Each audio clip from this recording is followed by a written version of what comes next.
this is Emma Brinson and Susie Ronk with the Linton-Stockton Student Press, here with the Vice President of Conservation here at the Indianapolis Zoo, Paul Grayson. Thank you so much for speaking with us. Oh, you're welcome. Okay, so why did you want to have a job at the zoo? Well, it was a great place to pursue all my interests. So I grew up in the country and always spent time in the woods and the fields, always interested in looking at birds and deer and things like that, and was looking for a way to take what I got, my degree in college, which was in biology and natural resources, and find a way to apply that. So at first I started in the museum world, but then wound up switching over to the zoo world, and I've been here for over 37 years now. Wow. So. Okay. So when you first started working at the zoo, what were some of your big goals? Well, paycheck was a good one, yeah, right? So when I first started, I was an entry-level employee in the education department, so my job was sharing information with guests, and particularly with preschool kids. I had a lot of those that I was taking care of. So really my goal was just to live my dream and have a job that I loved going to every day and felt was an important job. So. What is your favorite part of working at the zoo?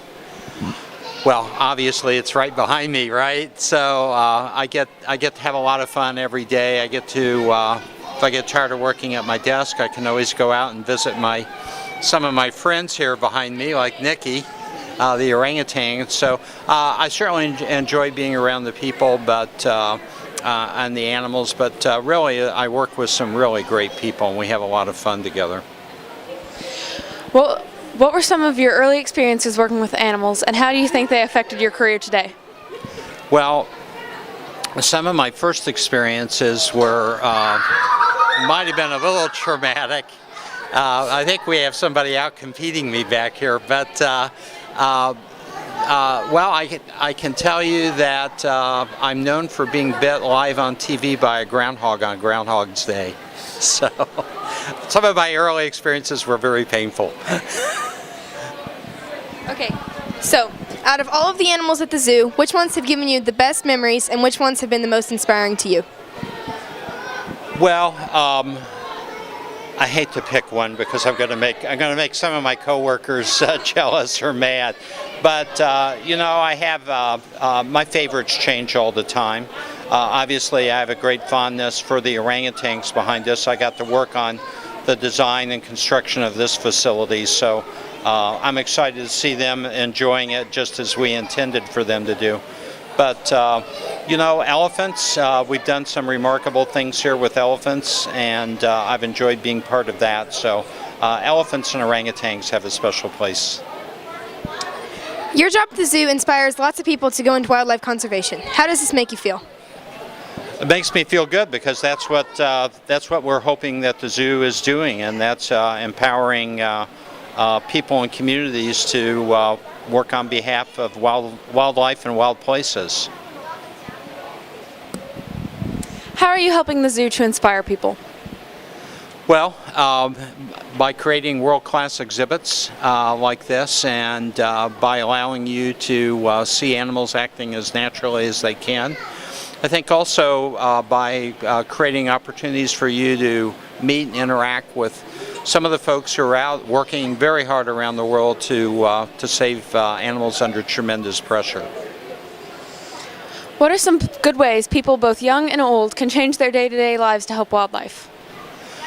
Well, that's easy. Let's take orangutans, for instance. One of the things that's threatening orangutans are the loss of their forest in Borneo and Sumatra, and a lot of that loss of forest is converting forest into cropland, and the crop that's being grown is oil palms, and so oil palms are used as a preservative in food. So one of the things that you can do, very simple things, is to use only products that use sustainable oil palms, or just avoid olive palmates in your foods or household goods as much as you can.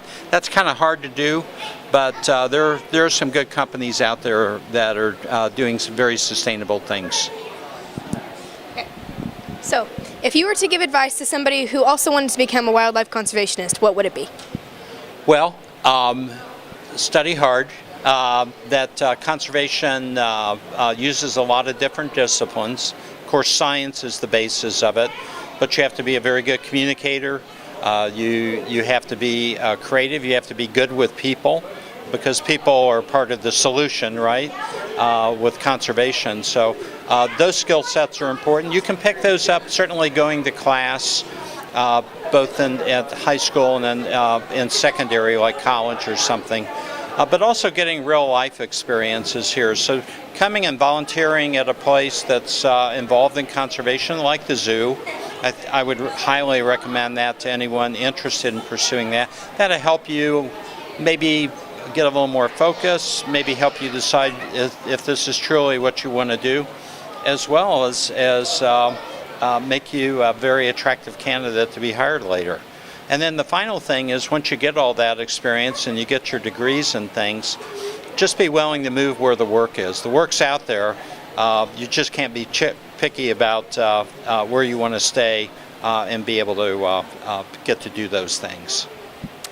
Okay, so we read that you've traveled a lot for your job. So what were some of your most favorite memories from all of your travels and experiences? Oh gosh, I've gotten to go to Africa a number of different times, and that's always beautiful and exciting. I love going to the Serengeti and over to Tanzania.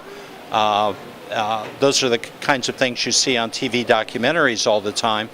I love that, but I also love going up into the Arctic to look at polar bears and things. I found that to really be, it was very exciting. It's very, very different, right? It's kind of stark up there, but in its own way, it's incredibly beautiful. And seeing a polar bear in the wild is a thrill. Of all the cultures and different types of people you've met, why have you stayed in Indiana?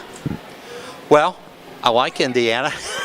I feel very comfortable here. I have a lot of friends here, like your dad, who I went to college with, and so I enjoy staying there.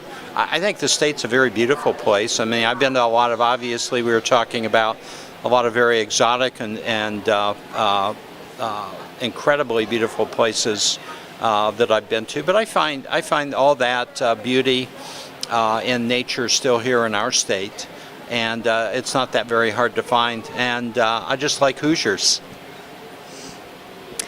How do you want to be remembered here at the zoo and as a wildlife conservationist? Well, you know, if anybody remembers me, that's great, but that's really not my goal. My goal is, I think, the legacy that we all leave behind. If we're improving things for some of these animals, like orangutans in the wild, you couldn't ask for a better legacy than that. I don't really need anything else than that. The Cubs won the World Series. I got all my wishes last year fulfilled, so I'm not too greedy after that. This has been Susie Ronk and Emma Brunson with Linton-Stockton Student Press. Thank you for speaking with us, Mr. Grayson.